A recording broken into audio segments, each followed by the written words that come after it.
أحباب، على كل إنسان أن يتعظ بهذا الموقف. سمع يا شباب، اليوم أنتم صليتم على الجنازة، غدا يصلى عليكم. اليوم تدفنون إنسان، غدا الله أعلم من يكون عليه الدور. فما عليك يا أخي الحبيب إلا أن تتعظ بهذا الموقف. سيد الحسن البصري الله يرضى عنه وقف على شفير قبر مثل الآن، رجل يدفن، بعد ما اتدفن فالتفت وإذ برجل بالقرب منه، فقال للرجل، سيد الحسن البصري قال للرجل: أتدري لو أن هذا الرجل رجع إلى الدنيا ماذا يصنع؟ قال: يكثر من الصلاة والصدقات والصيام والأعمال الكثيرة لله عز وجل. فقال له سيد الحسن: هو فاتته فأنت لا تفتك. فعليك يا أخي الحبيب أن تتعظ بهذا الموقف. إن لم نتعظ بالموت فلا واعظ لنا.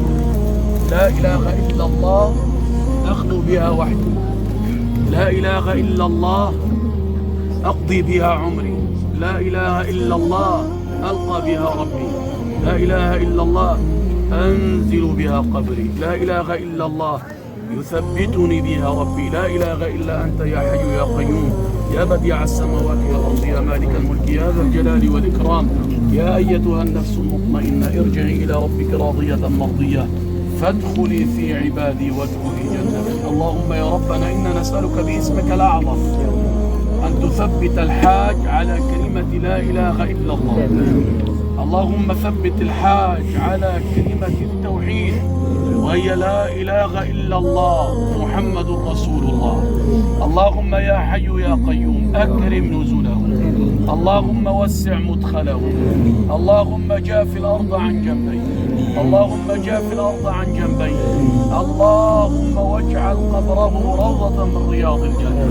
اللهم لا تحرمنا أجره ولا تفتنا بعده، واغفر لنا وله ولمن مات من أصوله وفروعه، واغفر لأموات الحاضرين جميعا، واغفر لمن دفن في هذه المقابر، واغفر لكل المسلمين والمسلمات والمؤمنين والمؤمنات الأحياء منهم والأموات، إنك يا مولانا سميع قريب مجيب الدعوات.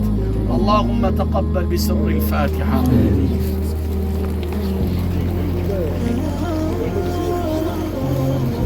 إنا خلقناكم وفيها نعيدكم ومنها نخرجكم تارة أخرى. هذا ونجم